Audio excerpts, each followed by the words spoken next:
Hello, everybody. This is Nick Newman with the Conscienticon, where we share practical, spiritual, occult wisdom. So I just want to thank all the patrons for supporting the Conscienticon before we get into this. And to encourage people to comment, like, and subscribe. So there's a lot of people out there watching that are really, really hurt right now. They're either healing from a breakup, a divorce, a separation of some sort. And when I went through the beginning processes of my divorce, but I didn't have any idea on how to heal or cope or move on into the future, and the advice I found online was trash. And so it was a very painful process. And I just wanted to kind of empathize with the people out there that are suffering in this way and to help them get their feet on the ground again, because a breakup can be a complete fracture of your reality. It can completely destroy any semblance or frequency going on in your life. It can just shatter things, shatters you in some sense. And we're going to explain a lot of points that are going to help you out. Understanding some of this stuff is going to help you heal and process and become a better person. And luckily, ideas from yoga were there for me when I needed them. I studied a lot of Sadhguru's teachings. He's a very famous internet guru, and he has a foundation called the Isha Foundation, which is non-profit. But he teaches about karma and memory. Now, it doesn't particularly teach about heartbreak and love, because gurus and stuff like this do their very best to stay karmically detached from people. And this is where we're going to kind of dive in today and understand this karma thing. So when you are in the process of breaking up, there's usually a collapse of your reality, and you can suffer all kinds of things depending on the consequences. There's guilt, and it's going to be from both sides, whether you are the one who takes the blame for causing the relationship to shatter or not. You're still going to have guilt. Both sides have guilt, which is interesting. And then overwhelming memory problems. Like, when I say memory problems, I mean everything reminds you of this person now. It's like even though they're physically gone, they're still living in your mind. That's what people say, I live in your mind rent free. And this process is physically crippling. And people say, depending on how long it was you were in a relationship, most heartbreaks, breakups, they take about 6 months for you to heal. Sometimes longer, depending on how long you've been in a relationship with that person. So how do we get a better grip on what's going on? So yogic ideas of memory help us out here. So this is a quote from Sadhguru. The idea that intelligence is only in the brain has produced human beings whose consciousness is seriously constipated. What is in the brain is intellect, not intelligence. Intelligence and memory are right across your body, but people have never been trained how to use this intelligence. So the intelligence is, well, there's one central intelligence in some ways, or your memory compounds to use this intelligence, which is the divine in some sense. And within yoga, there are types of memory, okay? And there's so many different types of memory. What he's saying is that, in the Western world, we have attributed our memory just to our brain, not to the rest of our body. Although everything you do has memory. Every interaction that you have with somebody creates an imprint.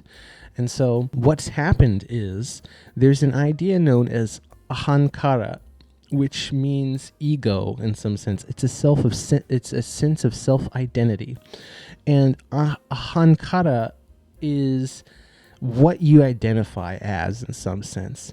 So a hyper enlightened guru is going to, his ahankara, his memory and sense of self is that of the universe. Okay.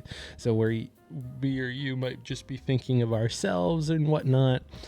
Somebody who's hopefully higher level, transcended, thinks of everyone as themselves. Their memory is this way, in a strange way. So what's happened during your breakup is you're on ahankara, your sense of self has been tied to another individual. And this is why a lot of gurus avoid love and attachment, because when you pick one person, you, in some sense, exclude everyone else. You say that person's better than everyone else.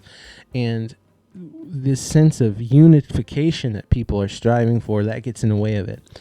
So when you attach your ahankara, your sense of self is with two people. And so when you separate, it is a shredding, it is a tearing apart of you inside. This isn't a joke. This isn't anything to take lightly. And beyond that, there's something called manas. Manas is a pool of memory. In some sense, it's got genetic memory in there. It's got karmic memory, which is what we're going to hit on. So if you see a guru do something like this, right? I do this all the time. It means that it's almost like you don't want to physically touch anybody because you don't want to take on any of the traits they have karmically. In fact, anytime you shake hands with someone or touch someone, it's very common for people to immediately touch their face.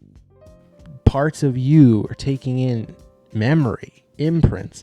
And when you've been with a person for 8 years, a whole lot of you starts to be karmically entangled. And it is such a painful process to separate.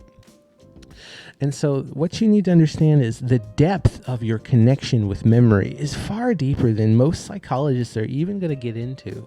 Eventually, the system itself doesn't know what the hell it is. So what's the remedy to this? Now that we understand these elements of memory, the remedy is new experience. What's great is after the age of 27, anytime you are in a large amount of stress is induced on you, your brain produces a chemical called acetylcholine. Now, with acetylcholine released, this encourages neurons to start making new patterns. Environments. We need urgency and focus to trigger plasticity. Right. That's one part of the process. I haven't mentioned the second part yet. Neuroplasticity is triggered when urgency and focus combine. Acetylcholine is released. For the aficionados out there, it's called the nucleus basalis, but that doesn't matter. There's a little compartment of neurons in the base of your forebrain that doesn't like to release acetylcholine on a regular basis. It's greedy. It's greedy, and it doesn't want to use that. If you're a child, it'll drain your brain with acetylcholine. But as an adult, 30, 40, up to 8. Why is that? Because Mother Nature designed us to learn what we need to learn and then do that, reproduce, and die. I mean, there's a whole bunch of physical connections in your brain that are devoted to that other person. This is why when you read a book or something or see a movie, it reminds you of that person, because there's these neural connections that branch off. One idea leads to another, to another, to another. And if you are karmically attached to a person romantically in that way, all your memory systems are going to be attached to that, and you're going to have a lot of trouble forgetting. But luckily, it's a painful process, and I say luckily it's painful because the pain produces acetylcholine in your brain, which tells your neurons we need to start doing something else with our resources and creating new connections. And what's essentially happening to you, no matter how much pain you are or heartbreak you're in right now, I want you to know that what's happening is an internal emulation, an internal fire that is burning and transmuting you into someone new, like a phoenix. It is a painful process, but in the end, after this, you are going to be stronger, smarter, wiser, better in every single way, and the hatred and the guilt and the pain that you have within you will subside, not only for you, but for that other person. And luckily, this system here is designed to transform in this way. And I really hope for the best of luck for anybody going through that level of pain. If you like this content, please comment, like, and subscribe. This is Nick Newman with the Acetylcholine. And if you really like this content, please check us out on Patreon. And the first $103 tier patrons and subscribers will get a video produced on the Acetylcholine on any content or any topic that they find particularly interesting. Thank you all very much.